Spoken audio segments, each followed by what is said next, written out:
As many of you know, the number of IMGs that have applied for residency match in the season 2022 has declined compared to the last season. So a fewer number of IMG applications have come in.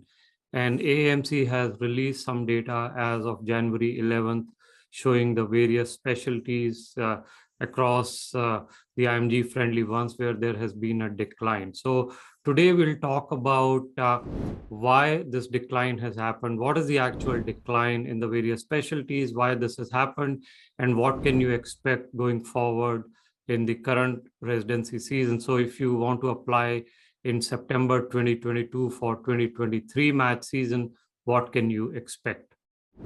So the first is internal medicine. As you know, this is the specialty which has the largest number of spots and the most IMGs apply and match in internal medicine. So internal medicine actually saw a decline of 9%. So about 12,200 some IMGs applied in this season compared to 13,700 last season. So there was a decline of 9%. Now the data has still not broken up by the visa seeking or the US IMGs versus non-US IMGs. And why this is important in this entire analysis is because the non-US IMGs or probably people who need visa for travel may be facing more issues related to international travel and therefore could not do the rotations and such things. So while that data is not yet clear, what is clear is about a 9% decline in internal medicine, which is quite substantial.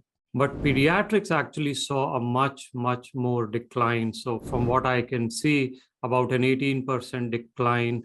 Only 2,200 applicants have applied this season compared to 2,700 in the last season. Now, this is only IMG application. So you've seen a decline of 18%, which is much steeper. Next comes family medicine. It also has seen a decline of about 13% from what I can see. So about 6,700 IMGs applied compared to 7,700 in the last season. Now, family medicine has obviously seen other shifts. This is becoming a lot more competitive specialty over the years. And if you look at the total decline in applications, so the IMG decline is only 13%. But if you look at the AMG plus IMG decline in 2022, it's not that significant. So the AMG and IMG put together decline is only 8%. So what does that mean? That means that compared to IMGs, the decline in AMG and DO applicants has been much less for family medicine. So that's something to be aware of. Similarly comes psychiatry. Psychiatry saw a much more decline than any other IMG specialty. So 19% decline in IMG applications in psychiatry in this season. Of course, we know that psychiatry also has been becoming a much more competitive specialty for IMGs. And if you look at the total decline, so which is the AMG, DO, and IMG decline in this season, that decline is only 9%. So what this kind of indicates is that relative to IMG, the decline in AMG and DO application has been less in psychiatry, again, showing that this specialty has become much more competitive. Then neurology saw just a 2% decline, so which is not a huge decline, which means the applicant pool, the IMG applicant pool in terms of just the number was consistent more or less. Pathology saw a 6% decline in IMG application. What makes pathology surprising is if you combine again the AMG data and the IMG applicant data, the decline is less than 6%.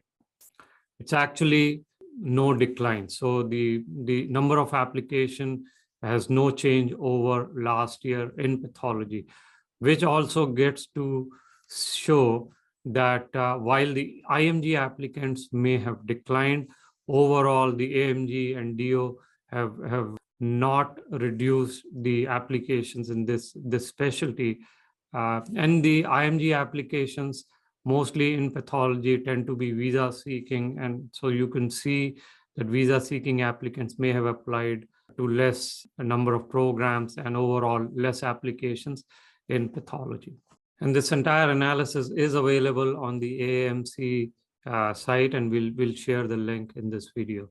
So as we were looking at this data, we wanted to see what could be the potential reasons. So obviously the first reason is the consulates were closed, flights were not operating, and a lot of IMG applicants may not have been able to travel and could not do the USC. Therefore, they may have thought of not applying. The second related reason is because COVID was having a second wave, many of our IMG applicants working in the government hospitals or in their home countries were just too busy, obviously fighting COVID. They did not have time. They could not take out time to get a stronger application. So time was also a factor in this case. The third reason, obviously, was just the sheer uncertainty. And even now, we don't know what will happen, right? So last year, whether COVID was going away, then you had a second wave. So just the sheer uncertainty took a lot of toll. And by the time, students realized what was going on, it was already September, and they may have thought not to apply. The related reason, as I mentioned, was the lack of their ability to do the on-site USCE. So as we all know, at least 3 to 4 months of USCE is becoming very, very critical, whether it is the electives or the externships. But due to all this COVID situation, universities being closed, the lack of on-site options also prevented many students to just not apply in the last season. Although, of course, tele is a substitute, tele rotations are growing, and many of our students have been doing tele rotations, but on-site is preferred.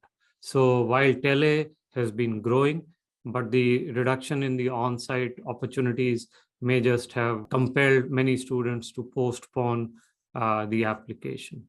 Then the other reason is related, which is the lack of research options. So as many universities had frozen their hiring, they could not take IMG applicants who typically would spend a few months in a university setting to do research, to do publications. That will make a stronger application. So with research options being reduced drastically, many of the applicants may just have thought not to apply this year.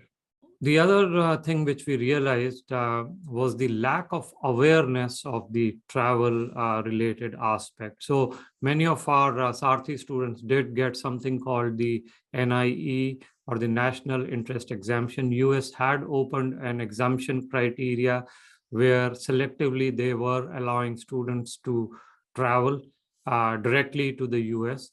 So that was under the NIE. But many applicants may not have been aware of how the NIE worked, or they couldn't make it work, and therefore they thought better not to apply this season. The last reason, which could have also played a role, is we all know step 1 has now gone pass fail. So starting January of 2022, January 26th, step 1 will not have a 3-digit score. It's just a pass fail. So that may have prompted also many students to push out the application by 1 more year, and seeing, okay, now they're no longer competing for high scores in step 1. Maybe they will wait to get step 1 pass fail and apply in the coming season. So those were some of the reasons which we thought have led to the decline in the applications for IMGs in the current season. Okay, so finally, as we wrap up, what are the implications for the upcoming season? Now, we will have a complete series of videos on how to prepare in the upcoming season, but very briefly, what we think the upcoming season holds in terms of the logistics and other issues. So first, while the COVID situation thankfully seems to be under control, but unfortunately, the embassies and consulates are still backlogged. So there may still be visa issues if you need travel visas to the US. So we don't know when that will be resolved, when the embassies will get back to the full functioning. But this will give some kind of an advantage to those of you who already have visas, because the travel The flight situation seems to be improving. There are no quarantine restrictions now. Direct flights to US are coming back to normal. So if you already have a visa, you could come in to the US. Third, as is case in most seasons, the on-site rotations are improving. The availability is improving. Even Sarthi rotations on-site, many of our partner physicians are opening up. So if you have the opportunity to travel, if you can travel, prefer on-site rotations. And we have other videos where you can see which all rotations are available. But remember that tele-rotations seem to be here to stay. While you should prefer on-site rotation in case you cannot travel or if there are other constraints, tele-rotations have improved in quality over the seasons, over the past 2 seasons. They are much more available now. Even our tele-rotations, some of them are actually as good as on-site rotations. So if you cannot do on-site rotations, even in this season, tele-rotations will go on and programs are getting used to tele. So that is a trend which we think will continue this season. The last kind of trend, I know many of you have questions around, is what will happen to the interviews. So we still have about 7 to 8 months to go when programs can decide on how to interview. It is likely that even this season, virtual interviews may continue. Programs have become very comfortable in interviewing virtually. It could be a hybrid model where if the second visit, they could invite you on site, or maybe some programs will go in for an on-site interview, but it's too early. As of now, we don't know. It could be that the virtual interviews continue. We'll have to see how COVID plays out, but you should be ready for on-site interviews if the travel situation keeps improving. Last but not the least, what is the substitute for the CS cancelled? Is it going to be the OET? Probably it is going to be the OET. We haven't heard back from ECFMG. I think they'll make a decision early March. But as of now, no news. Looks like OET could be here, but we'll keep you posted as things pan out. So that was all that we had. Hopefully, you'll have a good match season as you prepare for the upcoming match. We'll keep bringing you series of updates and videos. So subscribe to this YouTube channel and let us know if you need any help in rotations, research, or in the match, and we'll be happy to help you.